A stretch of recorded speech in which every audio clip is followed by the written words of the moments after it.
same day was that the reactor 4 building, reactor 4 is adjacent to reactor 3, was observed to be aflame.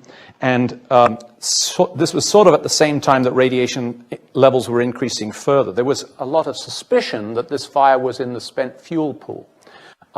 However, since that time, TEPCO has said that there was an oil leak in a water pump and that was what was the cause of the fire. Aika terveksisiä.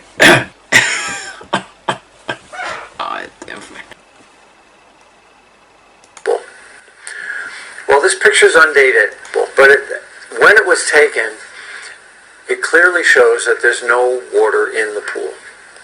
Now, if you look, there's a green, long green device, and that's the refueling bridge.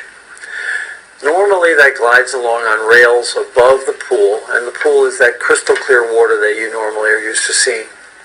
Well, after the explosion, it has collapsed and is lying in the pool.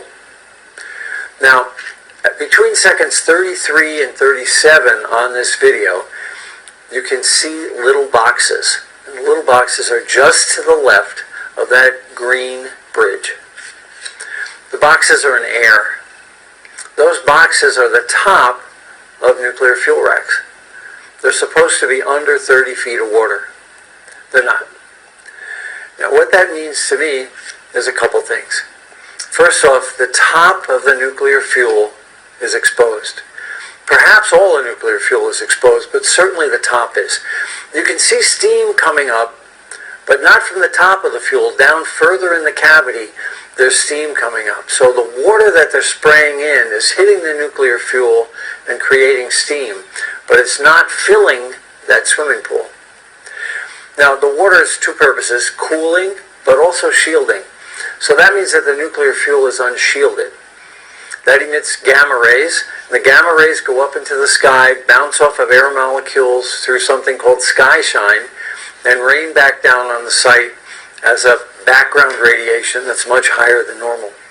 It might be a clean path for those heavy elements to be escaping from the building and being discovered off-site.